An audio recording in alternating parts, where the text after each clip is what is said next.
In recent days, I've seen a number of videos on YouTube which are referring to the idea that Nintendo are in some way expanding Nintendo Switch as opposed to Nintendo Switch 2, something which seems to be derived from a Furukawa interview from the investor Q&A.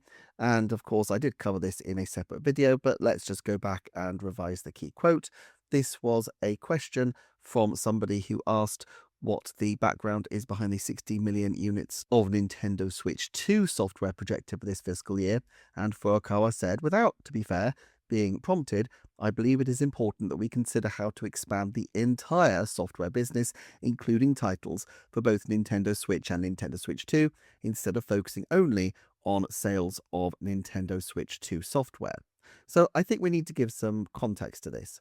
Back in the November 2025 financial report, Nintendo confirmed that they were moving away from development for the original Nintendo Switch. However, it's not like there's just some off switch that they can click.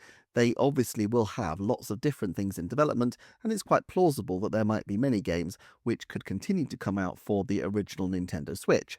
Now, they may be able to make these graduate over to Switch 2 without too much of a problem, and so that might be something that could see an early drop-off of Switch titles. But if you look back to the 3DS, there were continuing titles on the 3DS through 2017 and 2018, with the final original first-party title actually releasing in March of 2019. What was significant about that? Well, 6 months later, the Switch Lite was released, and I think this is the key point that we need to consider. Nintendo essentially has three models of the original Nintendo Switch and the Nintendo Switch 2. Now, at the moment, their cheapest model, the handheld version, is the Switch Lite, and to all intents and purposes, that is actually still the current system for that type of consumer. The Switch 2 is very much a luxury product. It's right at the high end of what Nintendo are offering, and for now, they want to keep it that way. Yes, eventually they will want people to be buying Switch 2s instead, and so there will be some kind of Switch 2 Lite, but they don't want to rush to that point already. As it stands, they have an absolutely huge library on the Nintendo Switch, and it's a library that can continue to sell indefinitely. Moreover, they actually know that this library can appeal as new to people discovering the system, either through the films or other initiatives that they are developing. It's also something that they can use the Switch 2 to promote through the use of game share and game chat to make people aware of all the different types of titles that are out there. Obviously, for Nintendo, they put a lot of money and a lot of effort into making the games, but ultimately in the past, those games have dated out onto older hardware, and so they've needed to be remastered or remade or just abandoned to time as the systems become too old and new titles supersede the old ones. On Switch, they are likely to really want to keep those older titles in play, and I think that would happen irrespective of the success or failure of Nintendo Switch 2. And to be fair, I don't think Nintendo Switch 2 is a failure, although it obviously has some particular challenges at present. Now, I don't think this means that Nintendo is forever going to be focused on the original Switch, but from their point of view, I think they always intended there to be an overlap period between the two systems. It does seem like the very early out-of-the-gate success of Switch 2 made them slightly confident in the November presentation, and they've rolled back on this a little bit after seeing some of the holiday numbers, but at the end of the day, the Switch 2 is still selling at a very decent clip, given its price, given its relatively slight games lineup, and the fact that it is in the position of being an iterative sequel to a very old system in the Nintendo Switch. I think, therefore, that Nintendo will view it as a gradual process to move over to Switch 2, and my hunch is that the biggest movement is going to come with the arrival of some kind of Switch 2 Lite. That will be the indication that they're finally ready to move past the Nintendo Switch and onto new territory. But of course, they have an absolutely vast installed base on the Nintendo Switch, and they also have good evidence that people are continuing to play at least once a year on that system. Currently, they're saying that about 138 million to 140 million have been logging in year after year for the last several years. And so, as long as people are continuing to access that console, they will want to continue to support it.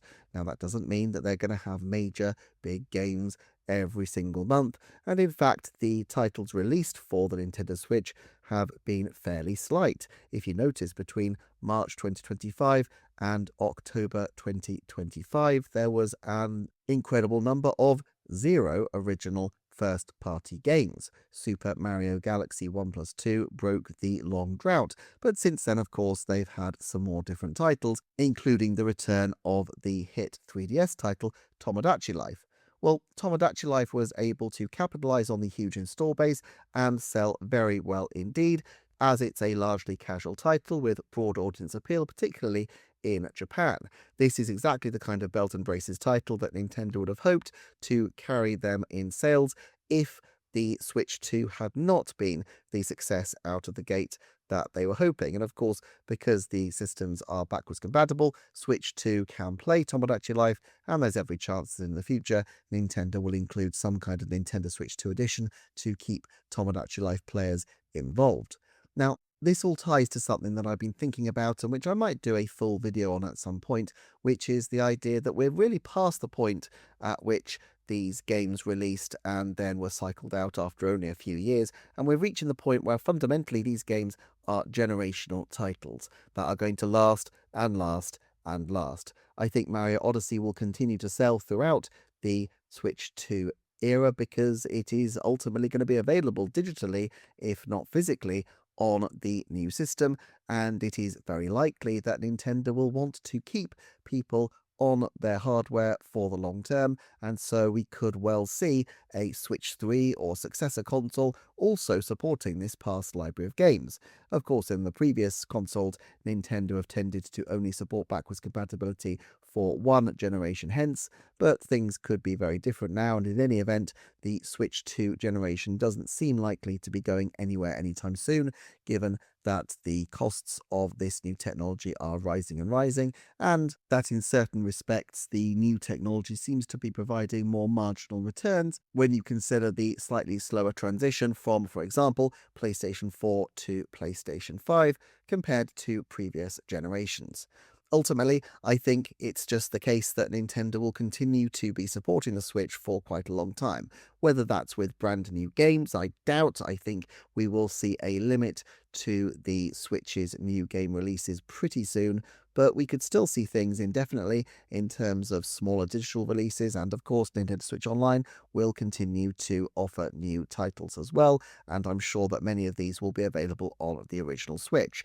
Even in the distant future, when Switch 2 has become the premier console, the use of game share is a fantastic opportunity for families to tap into their old hardware as opposed to selling it on, as it means that they can have multiple people playing Nintendo games, and it opens up all sorts of possibilities that Nintendo like to experiment with, such as the kind of asymmetrical gameplay that Wii U initiated.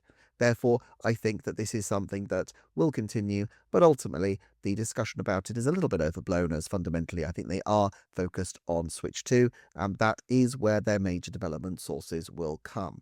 We also need to remember that if we go back to previous consoles, there has been often quite a lull during the second year. There was a long gap during 2013 for the Wii U.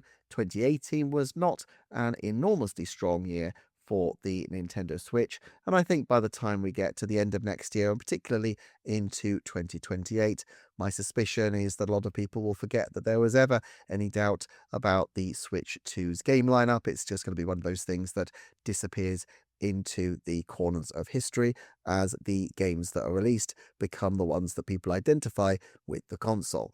At any rate, that's my thoughts on this video, just a quick set of reflections. Thanks so much for watching. Please do consider checking out the Patreon if you would like to see early ad-free and exclusive content, and I will look forward to seeing you next time for another Nintendo Forecast.